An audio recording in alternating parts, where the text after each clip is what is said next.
벌써 8번째 말씀입니다. 바로에게 가라고 명령을 받은 모세는 내가 이스라엘 자손에게 갔을 때 그들이 너 누구야? 누가 너를 보냈어? 네가 의지하고 온 그 하나님의 이름이 뭐야? 라고 물으면 제가 무엇이라고 대답을 해야 됩니까? 라고 물었습니다. 그러니까 하나님께서 말씀하시기를 나는 스스로 있는 자다 라고 말씀하셨어요. 이 스스로 있다는 것이요, 여러분, 굉장히 중요한 얘기입니다. 우리가 성경을 보면서 모든 것을 풀 수 있는 답이라 말이죠. 하나님께서는 오랜 세월 모세를 직접 훈련하셨습니다. 그는 왕자로 살면서 애굽의 문화와 풍습을 익혔어요. 그것으로 인해 바로를 상대할 수 있는 지식을 갖게 되었습니다. 모세가 40년 동안 미디안에서 목동으로 훈련을 받자 하나님께서는 이제 때가 되었구나 라는 생각을 하셨어요. 그러니까 그 세월이 80년이라 말이죠. 애굽으로 보내시면서 출애굽을 명령하신 것입니다. 모세를 애굽으로 보내기 위해서는 80년이라는 세월이 걸린 거예요. 그러니까 우리가 잠깐의 고난을 받고 살겠네 죽겠네 해봐야 소용없단 말이죠. 하나님께서 80년을 정하셨으면 80년을 가는 거예요. 그 안에 내가 무엇을 깨닫고 내가 어떻게 내 삶을 살아갈 거냐, 이거는 나한테 달렸다는 거죠. 하나님은 430년 동안 종살이를 하고 있는 이스라엘을 출애굽시키기 위해서 그의 인생이 필요했던 것입니다. 애굽 사람을 살해했던 모세의 회개가 필요했어요. 내가 왕자니까 사람을 죽여도 돼 라는 생각을 버리게 하시는 거죠. 자신이 얼마나 연약하고 무능한 사람인지 깨닫는 그런 시간이 필요한 거예요. 여러분, 왕자였다가 지금 양을 이끄는 목동이 됐단 말이에요. 그 떼약볕에서 의지할 것 없는 그런 삶을 사는 거예요. 그럴 때 자신을 돌아보지 않았을까요? 모세는 미디안에서 하나님과 그리고 이스라엘 백성 그리고 자신이 누군지 자신의 존재에 대해서 많은 생각을 했을 것입니다. 그럼에도 애굽으로 돌아가라는 하나님의 말씀을 듣자 두려운 것입니다. 만약 그들이 하나님이 누구냐고 묻는다면 내가 뭐라고 대답을 해야 됩니까? 라고 여쭈어 보는 것은 자신에 대한 확신이 없는 것입니다. 계속해서 거절하는 모세에게 용기를 주기 위해서 형인 아론을 동역자로 주세요. 그래, 혼자 가기 두려우니까 그러면 형하고 같이 가 라고 아론을 그 자리에 보내주시는 것을 볼 수가 있습니다. 하나님이 이렇게까지 하는 것을 보면 출애굽시킬 그 지도자를 키우기 위해서 80년이라는 시간이 걸렸단 말이죠. 모세가 끝까지 못하겠다 그러면 어쩔 수 없어요. 하나님은 모세를 버리고 또 다른 지도자를 키워야 된단 말이에요. 그러니까 하나님이 얼마나 그에게 관심을 주고 사랑을 주셨는지 우리는 알 수가 있습니다. 40년을 왕자로 살게 하시고 40년을 목동으로 살게 하면서 모세가 세상을 보는 눈을 키워주시는 거예요. 여러분, 삶이 편안하기만 하면 절대로 시야가 넓어지지 않습니다. 고난이라는 그 굴을 통과해야 시야가 넓어지는 거예요. 그래서 하나님께서는 그를 얼마나 생명이 귀한 것인지 알게 하신 것입니다. 양을 키우며 다녔던 길이 백성을 이끌고 가나안으로 가는 그 길이 되었지요. 그것을 보면 하나님께서 어떤 목적을 가지고 훈련을 시키시는 그 시간과 환경은 한 가지도 버릴 것이 없다는 걸 알 수가 있습니다. 제가 한전에 다닐 때 그 비서실에서 타자를 쳤어요. 타자를 치면 지점장님이 바뀌면요, 이만큼 되는 서류를 다시 쳐야 돼요. 그 이름 하나를 바꾸기 위해서.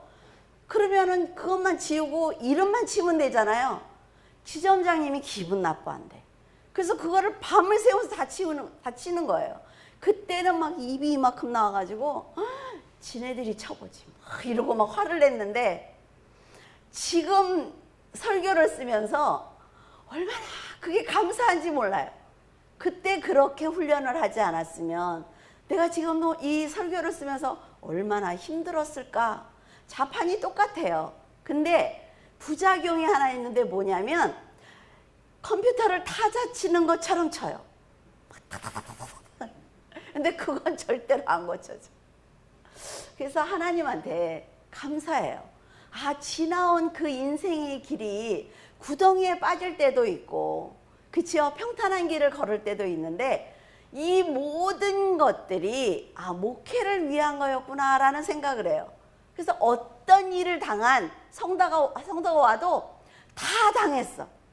정말 100명이면 100명의 그 일을 제가 다 당했더라고요. 그러니까 모세도 그럴 거 아닌가라는 생각을 해보았어요. 모세는 연단을 받았기 때문에 두려울 게 없습니다. 왕자의 자리를 빼앗겼는데 뭐가 무서워요. 그러니까 바로 왕을 만났을 때 얼마나 그 사람이 강하고 잔인합니까? 그러나 지금까지 살아오면서 얻은 지혜와 경험을 가지고 바로를 상대할 수 있는 것입니다. 거기다가 하나님을 직접 배웠어요. 그래서 하나님이 내가 너와 함께 할 거니까 염려하지 마 라고 말씀을 하셨는데 뭐가 두렵겠어요. 바로에게 내 백성을 내보내라고 호통을 치는 그 모세를 보시면서 얼마나 흐뭇했을까요? 그래, 바로 이거야. 그런 말씀을 하시지 않았을까요?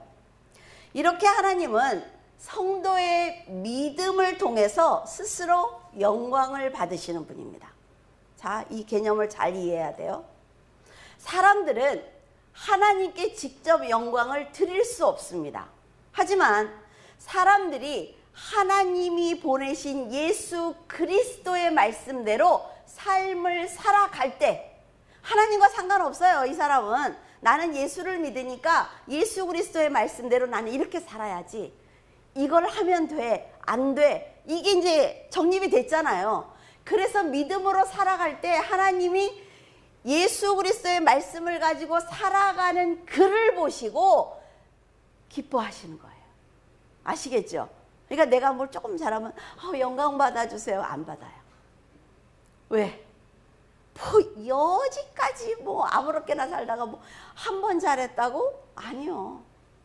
웃기를 하시겠죠, 하나님이.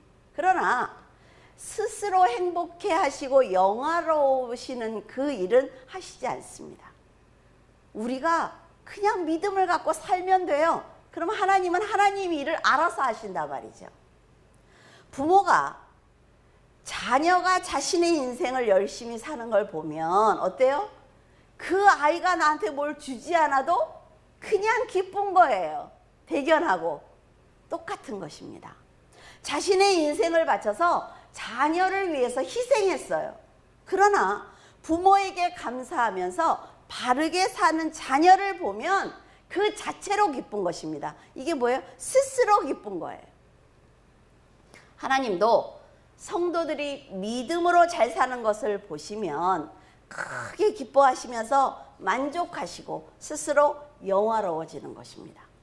하찮은 인간이 무엇을 해서 하나님께 영광을 드릴 수가 있겠어요? 하나님을 영화롭게 해드리는 방법은 오직 한 가지, 예수 그리스도의 말씀에 순종하며 사는 믿음입니다. 그래서 이스라엘이 올바른 삶을 살 수 있도록 율법을 주신 거예요. 하나님의 법, 이 나라의 법, 이 법이 너무 중요한 것입니다. 율법은 결코 유대인의 자랑을 위해서 주신 것이 아니라 말이죠. 율법으로 이방인들을 정죄하고 판단하라고 주신 것이 아니에요. 하지만 유대인들은 자신들이 특별히 선택된 선민이라는 그 자부심 때문에 도리어 하나님을 떠나는 불행을 맞이하게 되었습니다. 자, 자식을 잘 키워냈어요. 그랬더니 그 아이가 돈도 많이 벌고 세상에서 권력도 가졌어요. 그랬더니 이제 부모 필요 없어. 이럴 수 있다는 거지요. 그러면 부모는 더 많은 걸 해줄 수가 있는데 해줄 수 없는 것입니다. 하나님도 마찬가지지요. 더 많은 것을 이제 시작을 했는데 가졌다는 거예요. 하나님이 필요 없다는 거지요. 그리고 떠나버리면 하나님은 그에게 너무나 줄 것이 많은데 줄 수 없는 것입니다. 하나님이 율법을 주신 것은 하나님이 어떤 분인지 알려주신 것입니다. 그 법을 통해서, 율법을 통해서 더 정상적이고 올바른 삶을 살 수 있도록 도와주신 거예요. 더 나아가 율법과 선지자들의 예언을 통해서 율법의 요구가 무엇인지 깨닫고 자신들의 죄를 대속할 예수 그리스도를 영접하라는 것입니다. 하지만 율법의 행위로는 하나님의 진노를 피할 수 없어요. 그걸 깨닫지 못하고 율법을 형식적으로 지키면서 자신을 높이고 말았습니다. 나이가 먹으니까 이게 목이 참 이게 서럽네요. 나이가 먹은 게. 그렇죠? 그전에는 설교를 하면 목이 짱짱해서 좀 편했는데 어떡해. 예레미야 25장 11절에 이 모든 땅이 폐허가 되어 놀랄 일이 될 것이며 이 민족들은 70년 동안 바벨론 왕을 섬기리라. 저는 하나님이 이런 분이라 너무 좋아요. 미리 알려주시잖아요. 자, 바벨론 왕을 70년 동안 섬길 거야 라고 말씀해 주신 이유는 뭘까요? 그 일이 반드시 일어나니까 그 길로 가지 마 라는 말씀이잖아요. 그런데 이들은 율법만 지켰어요. 하나님의 뜻을 전혀 헤아리지 못하는 것입니다. 그래서 그들은 심판을 받고 말았어요. 바벨론의 포로가 돼서 70년 동안 고통을 당하는 심판을 받고 말았습니다. 이런 고난을 당하면서도 그들은 깨닫지 못했단 말이에요. 도리어 이방인들은 지옥의 땔감이야 라고 말하면서 얼마나 조롱하는지 몰라요. 그들하고 한자리에 앉지도 않습니다.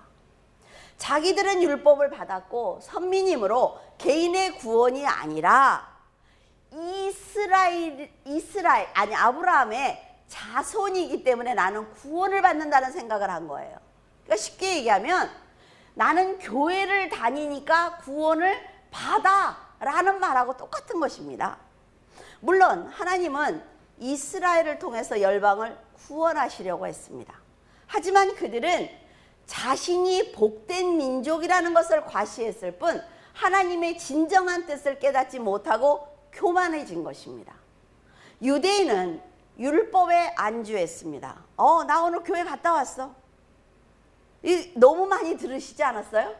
나 오늘 주일 교회 갔다 왔어. 다 했어, 할 일을. 그런데 하나님이 보실 땐 나는 하나도 받은 게 없는데? 이렇게 말씀하신단 말이에요. 성경을 읽고 외우는 것을 자랑했습니다. 그들은 성경을 굉장히 많이 외운다 그랬죠. 그러니까 나는 선민이야. 나는 성경을 많이 알아. 이것만 갖고 있는 거예요. 근데 하나님이 율법을 여기서 주신 것은 이것을 징검다리 삼아서 예수 그리스도께 가라는 것이거든요. 그러나 그들은 성장하지 못한 것입니다. 로마서 2장 19절에서 20절에 맹인의 길을 인도하는 자요, 어둠에 있는 자의 빛이요, 율법에 있는 지식과 진리의 모본을 가진 자로서 어리석은 자의 교사요, 어린아이의 선생이라고 스스로 믿으니. 바울은 하나님의 큰 사랑을 받고도 하나님을 기쁘게 해드리지 못하는 유대인들을 책망했습니다. 받은 것이 많으면 더 많이 드리기 위해서 노력을 해야 된단 말이죠. 그런데 그들은 지식과 율법과 진리가 구체화된 모습만 자랑하는 거예요. 우리 배웠어. 어렸을 때부터 우린 율법을 배웠거든. 그래서 나는 율법에 대해서 너무 잘 알아. 나는 바리새인이거든. 이것만 자랑하는 거예요. 그리고 죄를 짓는 삶을 계속 살아가는 것입니다. 바울의 말을 들어보면 이들은 하나님을 진노하게 하실 정도로 이방인들을 조롱하고 하찮게 생각했다는 걸 알 수가 있습니다. 우리도 그런 죄를 짓는다 말이죠. 나 교회 다녀. 교회 밖에 있는 사람들은 다 지옥 가. 라는 말을 너무나 쉽게 해요. 그러나 그러냐고요. 하나님의 말씀을 받았다면 자기들이 먼저 말씀대로 살아내야 합니다. 하나님께서 우리를 부르신 이유가 뭐예요? 사명을 감당하게 하고 말씀으로 순종하게 하고 전도하게 하시기 위해서 우리를 부르신 거예요. 그건 하나도 안 하면서 나는 천국 가고 너는 지옥 간대. 그거 누가 정했어요? 이 사람들은 자기가 살아내면서 이방인들을 가르쳐야 합니다. 그런데 이방인을 맹인과 어둠 속에 있는 자들이니까 우리는 상대하지 않으면 돼 라는 생각을 가지고 있었어요. 유대인이 생각하기를 자기들은 율법과 지식과 진리를 가졌기 때문에 어리석은 이방인을 나는 언제든지 가르칠 수 있다라는 생각을 했습니다. 하나님의 은혜가 너무 크니까 자기 교만에 빠진 거예요. 받은 은혜가 너무 크니까 그 무게만큼 교만해지는 것입니다. 그러니까 하나님께서 뭐라 주신 자도 여호와시오 취하신 자도 여호와시오. 하나님이 주셨다면 뺏을 수 있단 말이죠. 그러니까 이들이 더 겸손해져야 되는데 그럴 생각이 전혀 없는 거예요. 예수님은 이런 자들을 일컬어서 맹인이라고 말씀하셨습니다. 맹인이 맹인을 인도하면 어떻게 되겠느냐? 둘 다 구덩이에 빠지지 않겠어? 라고 말씀을 하셨어요. 이렇게 두려운 말씀을 듣고도 나는 교사야. 나는 너희들을 충분히 가르칠 수 있는 선생이야 라고 말하고 있습니다. 이런 부분에 대해서 우리도 생각을 해봐야 된단 말이죠. 남을 가르치려면 내가 먼저 잘 알아야 됩니다. 그리고 어때요? 살아봐야 돼요. 남을 가르치기 위해서. 그렇지 않습니까? 자, 회사의 사장님이에요. 그러면 올라오면서 많은 경험이 있었을 거예요. 내가 보고서를 이렇게 썼더니 그 위에 분이 이런 쪽으로 쓰라고 다시 명령하셨을 거예요. 그러면 그런 것들이 다 경험이 된단 말이죠. 내가 이런 일을 했더니 이런 일이 터졌어. 난 여기까지밖에 생각을 못하는데. 이게 다 내 경험이 돼서 사장님이 되면 어떻게 해요? 다 보인단 말이죠, 전체가. 그래서 살아봐야 되는 거예요. 그런데 사람들은 뭐라 그럽니까? 나는 나이가 많으니까. 나는 학벌이 있어. 나는 똑똑하거든. 그래서 나는 선생이 될 자격이 있어라고 말을 합니다. 세상의 지식을 가르치는 교사도 말씀을 가르치는 교회학교 교사도 자신이 정말 이 지식을 이 말씀을 확실히 알고 내가 전하고 있는지 한번 자신을 돌아봐야 하는 것입니다. 목회자도 하나님의 말씀을 전하면서 정말 내가 이 말씀을 전할 자격이 있는지 한번 생각해 봐야 되는 거예요. 정말 나 자신은 이 말씀대로 정말 살고 있는지, 내가 성도들에게 이런 걸 요구해도 괜찮은지 한번 생각해 봐야 된단 말이죠. 교사와 목회자가 되었으니까 전할 자격이 있다고 생각하면 안 되는 것입니다. 이 말씀을 전했을 때 정말 영혼들이 성장할 건지, 정말 예수 그리스도를 향해서 조금이라도 방향을 틀 건지 한번 생각을 해봐야죠. 그리고 지금 내가 전하고 있는 이 말씀을 들으시는 하나님이 기뻐하실 것인지 생각을 해야 되는 것입니다. 자신이 가르친 것을 실천에 옮기는 것이 참된 신앙입니다. 형식적인 가르침은 그것을 보고 계시는 하나님의 진노를 살 뿐이라 말이죠. 아들에게 너 이렇게 해야 돼, 이 길로 가라고 명령하고 자기는 딴 길로 가면 되겠어요? 그 자녀들한테 할 말이 없는 것입니다. 바울은 편지를 읽는 유대인들에게 다른 사람을 가르치는 네가 내 자신은 왜 가르치지 않아? 도둑질하지 말라고 선포하는 네가 너는 왜 도둑질을 해? 간음하지 말라며 근데 너는 왜 간음해? 우상을 가증히 여기는 네가 어떻게 신전 물건을 도둑질을 해서 율법을 욕되게 하느냐?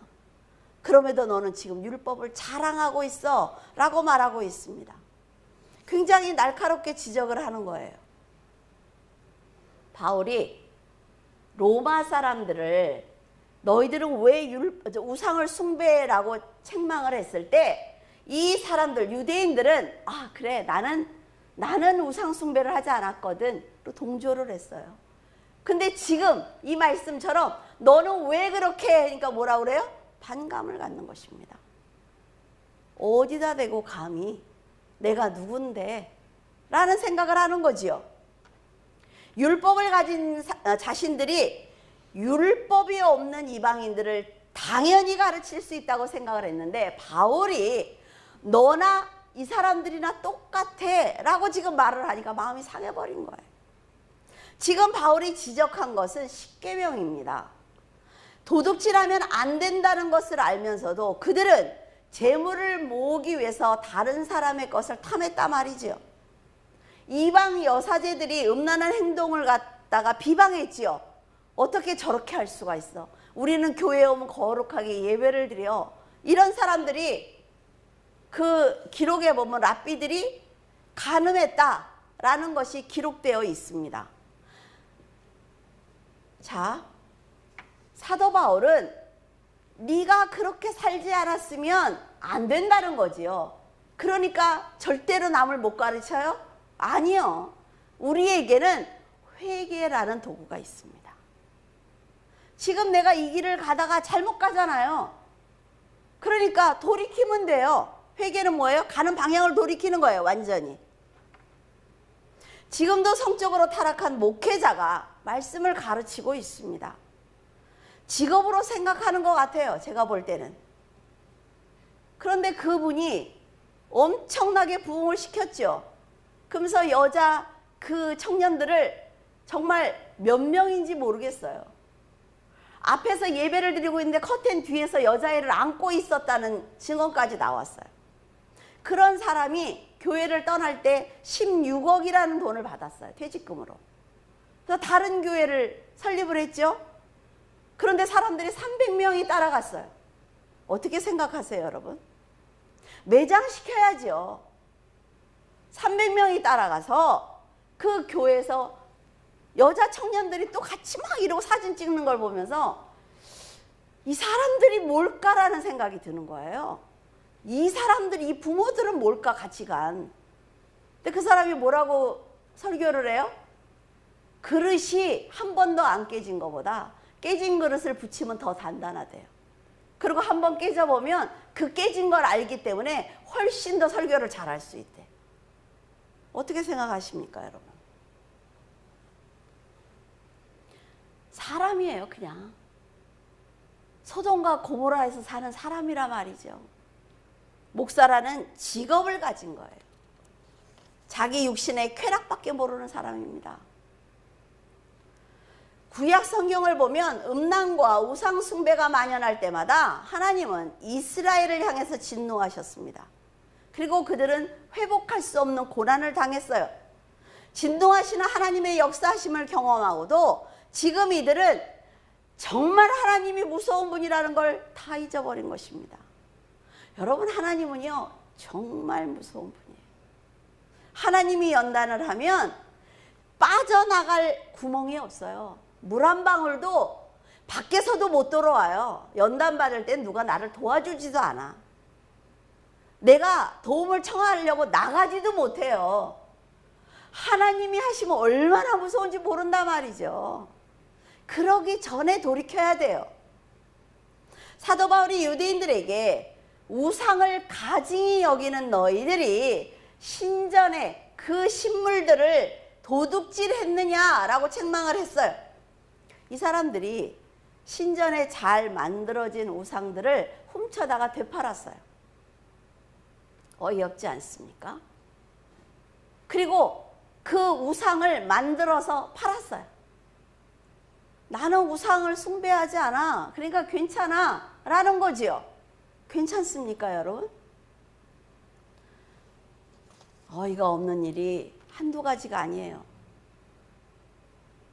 내가 도둑질한 건 인정해. 그러나 우상을 숭배하지 않았다는 것으로 위안을 삼고 있습니다. 그럼 하나님이 보실 때 뭐예요? 똑같은 거예요. 신명기 7장 25절에 너는 그들이 조각한 신상들을 불사르고 그것에 입힌 은이나 금을 탐내지 말며 취하지 말라. 내가 그것으로 말미암아 올무에 걸릴까 하노니 이는 내 하나님 여호와께서 가증히 여기시는 것입니다.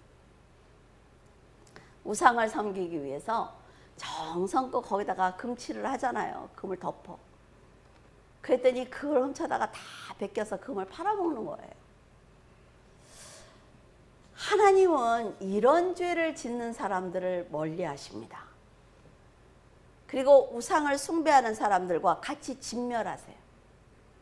유대인들은 자신들이 그토록 자랑하는 율법의 말씀을 알고도 돈을 벌기 위해서 말씀을 거역하는 죄를 짓고 있는 것입니다.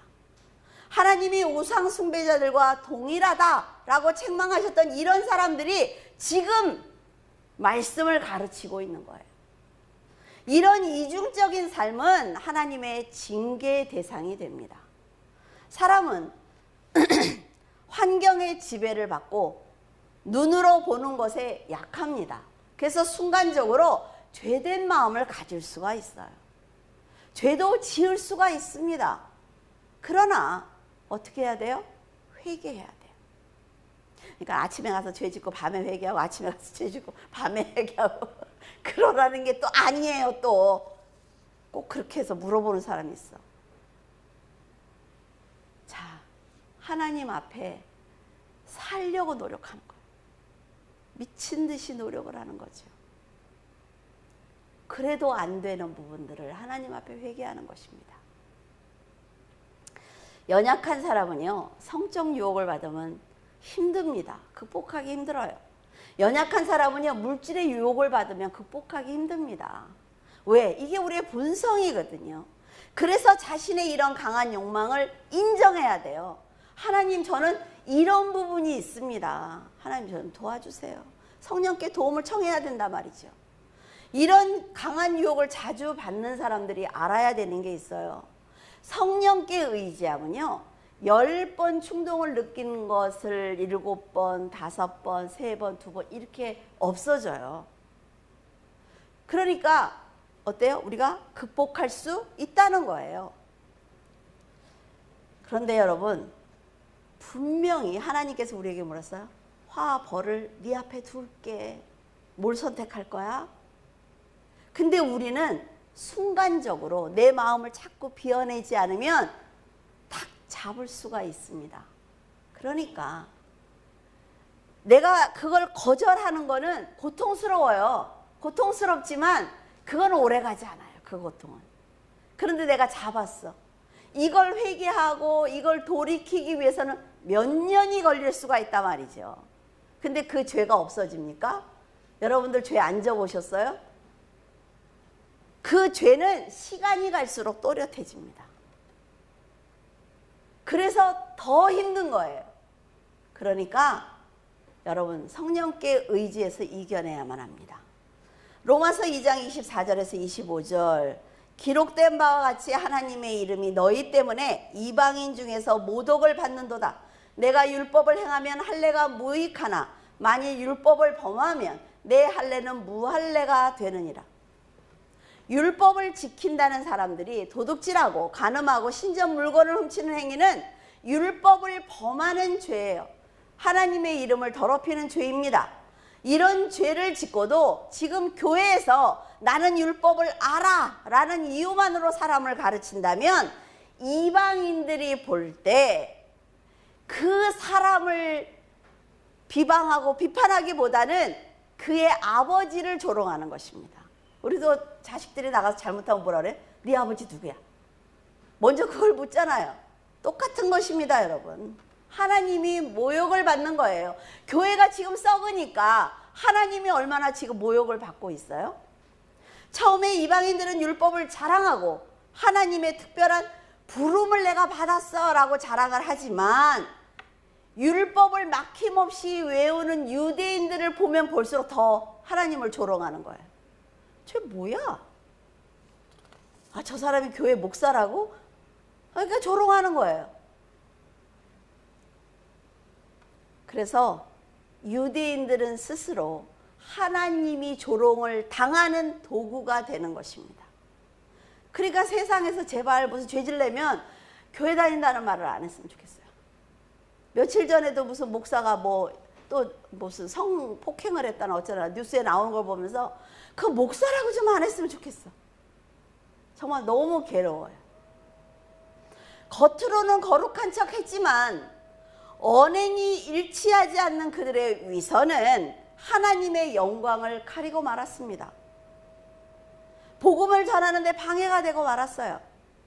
유대인들이 입으로는 거룩을 외치면서 가증스럽게 사는 것을 보면서 사람들은 그들의 이중적인 행동에 교회를 떠나게 되었습니다. 복음을 전해야 하는 그들이 도리어 이방인들보다 못한 삶을 산단 말이죠. 그러니까 하나님이 보실 때 얼마나 안타까울까요? 그들이 하나님의 택함받은 선민이라고 자랑하지 않고 나는 율법을 받았어 라는 특권을 그런 자랑하지 않았다면 이방인처럼 적게 드린다고 해도 하나님께서 그렇게 크게 책망하시지 않았을 거예요. 나는 많이 받았어 하면서 안 하니까. 하지만 그들의 말대로 하나님의 특별한 은혜를 받은 민족이기 때문에 하나님과 더 많은 계산을 해야 하는 것입니다. 그게 뭐예요? 바로 진노라 말이에요. 우리도 성경을 많이 배우면 성경을 잘 모르는 사람들을 판단하는 죄를 지을 수가 있습니다. 내가 정말 새벽 기도를 열심히 다니면 새벽 기도 안 다니는 사람을 조롱할 수 있어요. 그러면 새벽 기도를 다니지 말아봐야 돼요. 내가 저 사람들을 판단하고 조롱하지 않을 때까지 새벽 기도 다니지 말라니까요. 너무 이상한 목사지요. 내가 11조를 내고 내가 헌금을 하는 게 자랑이 되면 하지 마세요. 차라리 자랑 안 하고 안 하는 게 나아. 그리고 다시 바닥에서부터 시작하면 그게 훨씬 빨라요. 성경을 많이 알고 있다면 알고 있는 만큼 하나님의 이름을 영화롭게 해드려야 됩니다. 그렇죠? 그래서 언행이 일치하는 삶을 살아야 되는 거예요.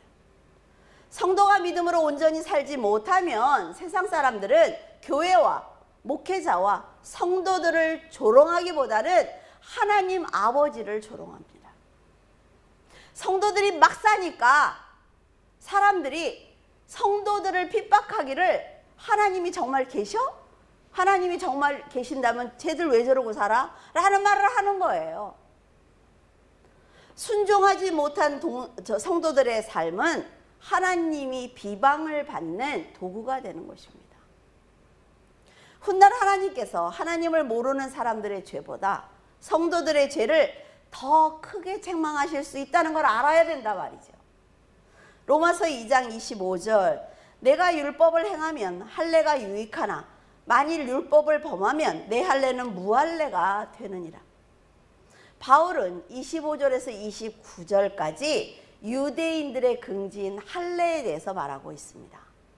유대인들은 할례를 구원의 완성이라고 생각을 해요. 그렇기 때문에 사도 바울은 그들의 생각이 얼마나 잘못되었는지 알려주기 위해서 아주 날카롭게 지적을 하고 있습니다. 대단한 사람이에요. 창세기 17장에 보면 아브라함이 99세 때 하나님이 나타나셨죠. 그에게 내가 너를 모든 민족의 아버지가 되게 해줄게. 너에게 민족들의 왕이 태어나게 해줄게 라는 말씀을 하셨어요. 직접 하신 것입니다. 그리고 네 후손에 하나님이 내가 되어줄게. 그들에게 가나안의 온 땅을 줘서 영원한 기업이 되게 해줄게 라는 언약을 하나님이 하셨어요. 그들의 하나님이 되신다는 증거를 할례를 행해라 라고 명령을 하셨죠. 그러니까 유대인에게 있어서 할례는 영원한 복을 받는 증표예요. 그러니까 자기들이 할례를 하고 나면 됐어. 나는 무조건 구원받아.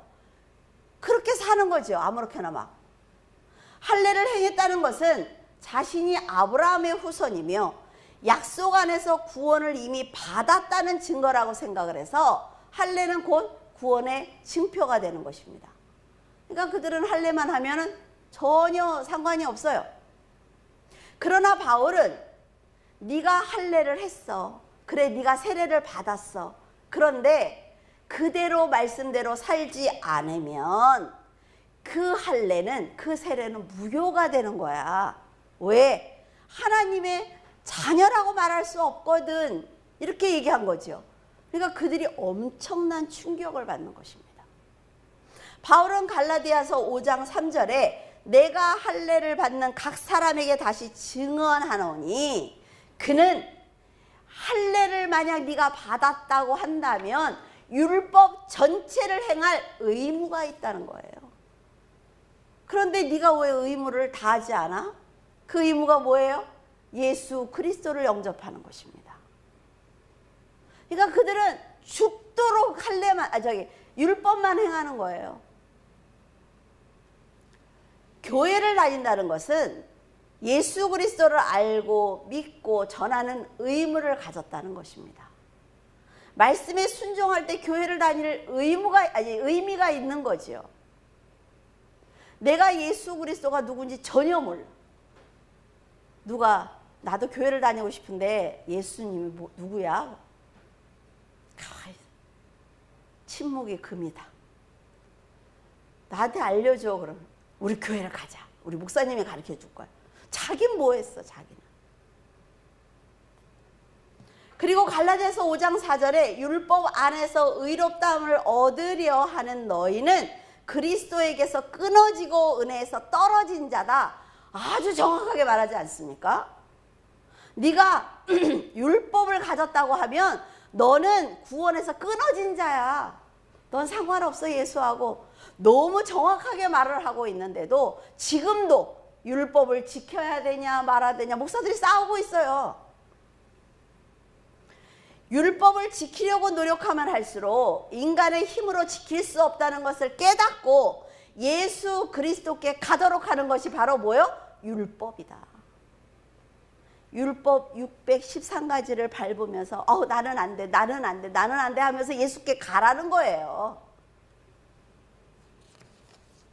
그런데 끝까지 율법만 행하는 사람은 율법이 무엇을 요구하는지 전혀 모르는 것이기 때문에 그리스도를 만나지 못한 것입니다. 구원을 받지 못한 거예요. 확실하게 말씀을 드리는 거예요. 이런 사람이 할례를 행했다고 무슨 의미가 있습니까?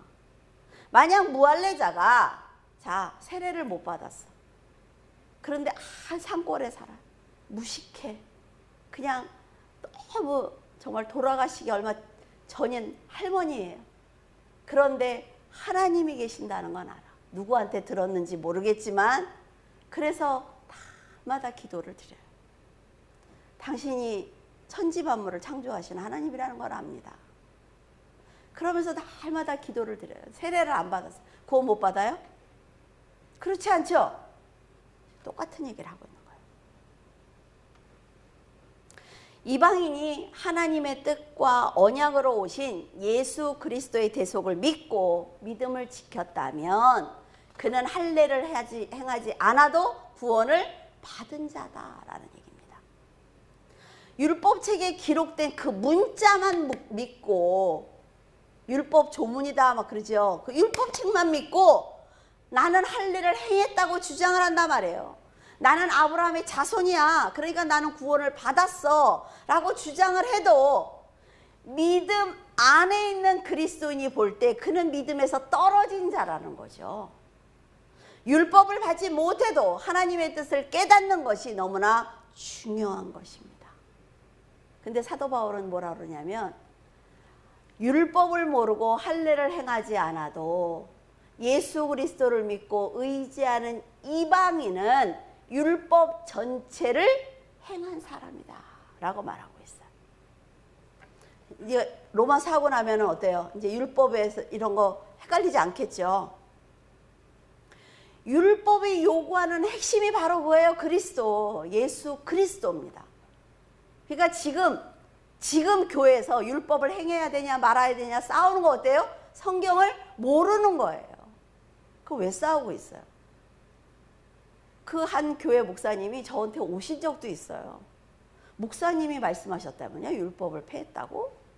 그래서 갈라디아서 보면 율법을 폐했다고 나오는데 전체적인 성경을 보면 예수님이 율법을 완성하신 것입니다.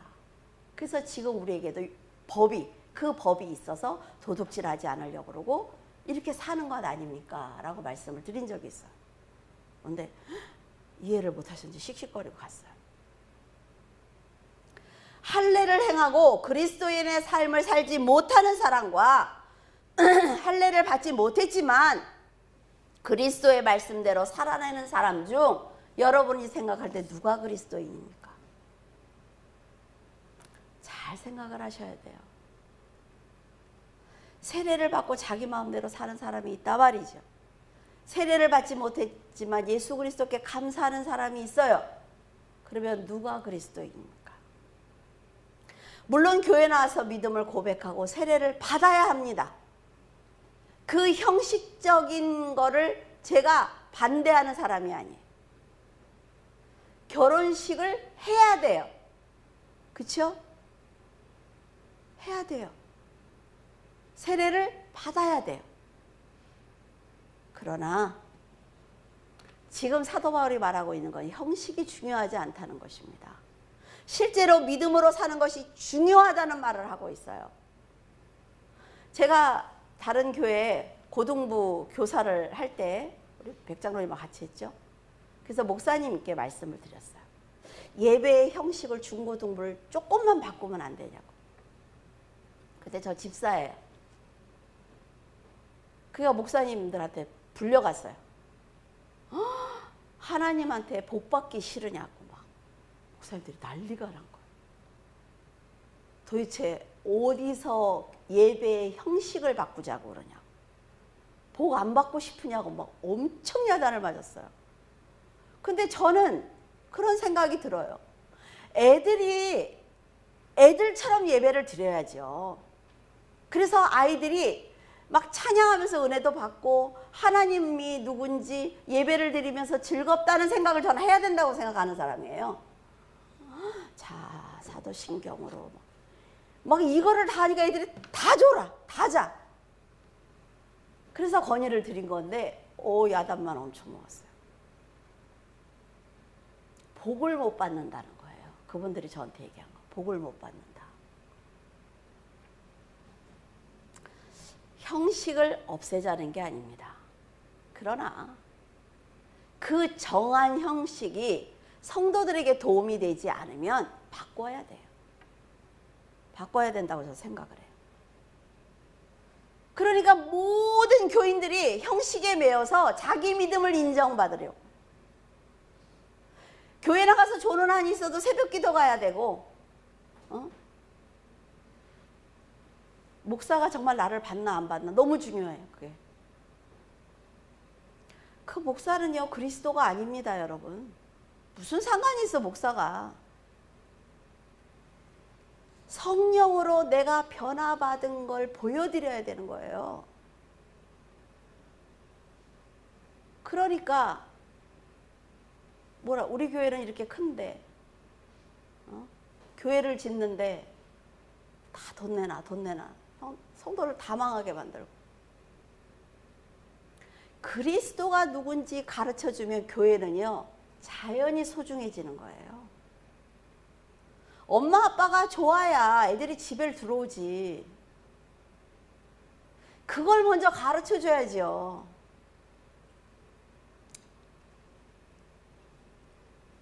그런데 지금은 형식에 벗어나면 잘못된 길을 가는 것처럼 정죄합니다. 정죄예요. 하지만 육체의 할례를 받았다고 해서 할례가 아닌 것처럼 형식적인 신앙은 믿음이 아닙니다. 여러분, 내가 교회를 하다가 시험 들거든 하지 마세요. 그런데 내가 지금 충만한데 너무 힘이 들어. 그래서 내가 더 노력해보고 싶어. 그런 마음이 있으면 하세요. 그런데 내가 일하는 걸 가지고 내가 시험 들 것 같고 교회가 싫어지고 그러면 하지 마세요. 괜찮아요. 안 해도 됩니다. 속사람으로 거듭난 사람이 유대인이라 말이죠. 율법 조문에 따라 받는 할례가 아닌 성령으로 마음에 받는 할례가 진짜라 말이에요. 교회를 다니면서 예수 그리스도의 말씀에 순종하지 않는 것은 모순입니다. 성도는 예수님의 희생을 아는 사람이에요.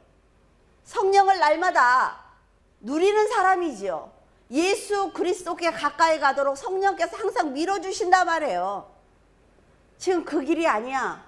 이 길이야. 왜? 우리에게 선한 양심을 주셨거든요. 하나님은. 그 선한 양심이 나에게 늘 얘기를 해요. 몰랐다고요? 천만에요. 죄를 지으면 딴 사람은 몰라도 나는 알아요. 아, 내가 이 말을 하면 안 되는데, 내가 이 행동을 하면 안 되는데. 그렇지 않습니까? 할례를 했다고 해서 구원을 받는 것이 아닌 것처럼 교회를 다닌다고 해서 구원이 완성된 것이 아니라는 것입니다. 그런데 교회에서부터 시작을 하는 거지요. 무슨 말씀인지 알겠어요? 아, 집에서 교회 안 나가도 돼. 아, 나는 집에서 왜 이렇게 순결하게 기도를 이렇게 잘하는지 모르겠어. 그거는 그 자체가 예수를 안 믿는다는 거예요. 성도는 하나님을 기쁘시게 할 의무가 있으며 영화롭게 해드릴 의무가 있는 사람들입니다.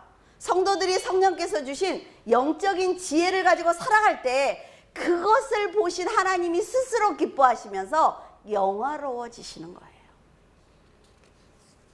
우리가 무엇인데 하나님께서 믿음으로 사는 우리의 삶을 보시면서 기뻐하시는지 한번 생각을 해보세요.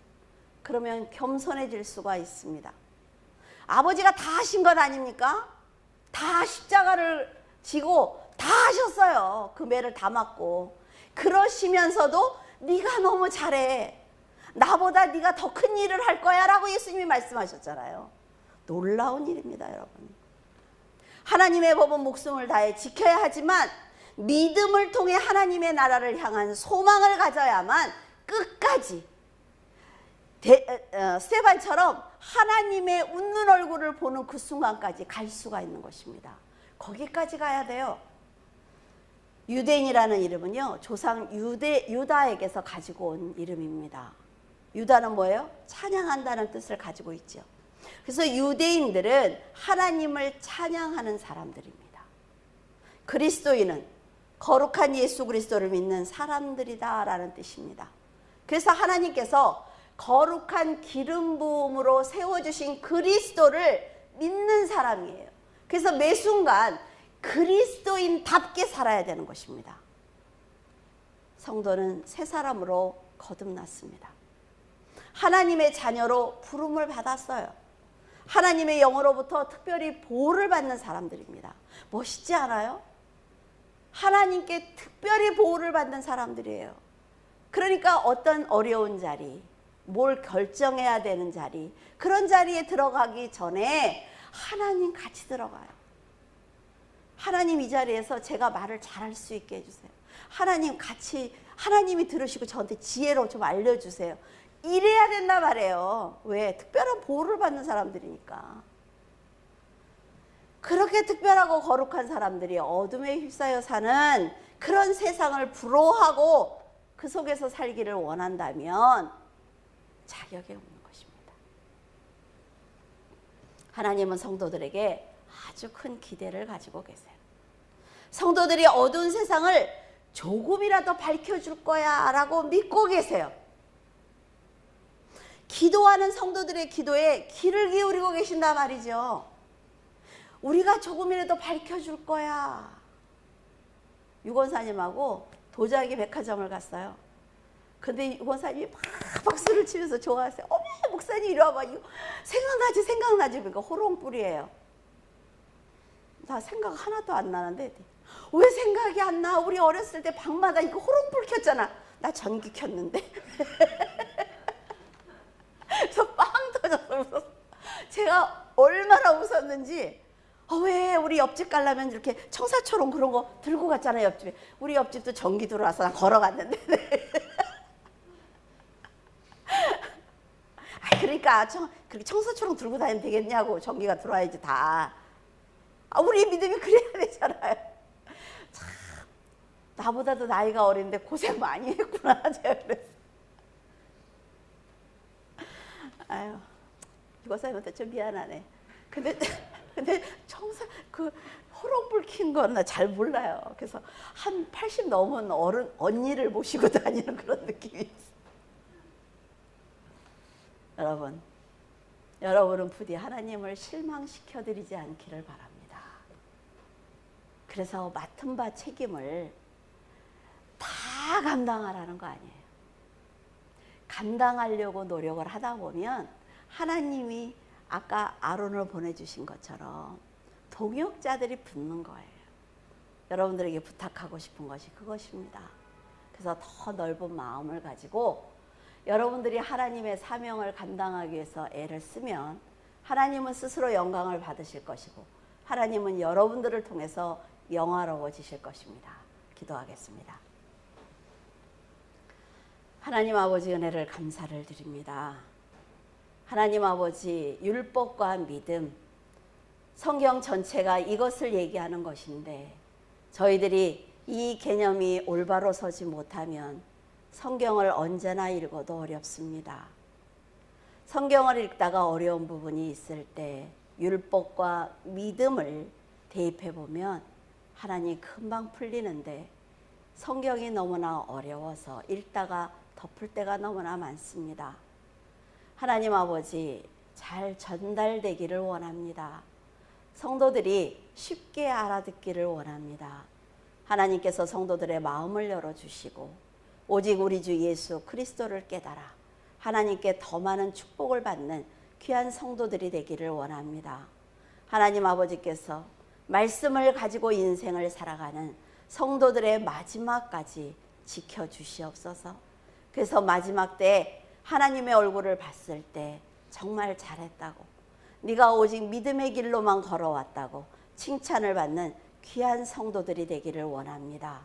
아버지 하나님께서 지혜와 명철을 허락하시고 언제나 아버지만을 사랑하는 귀한 성도들의 삶이 될 수 있도록 도와주시옵소서.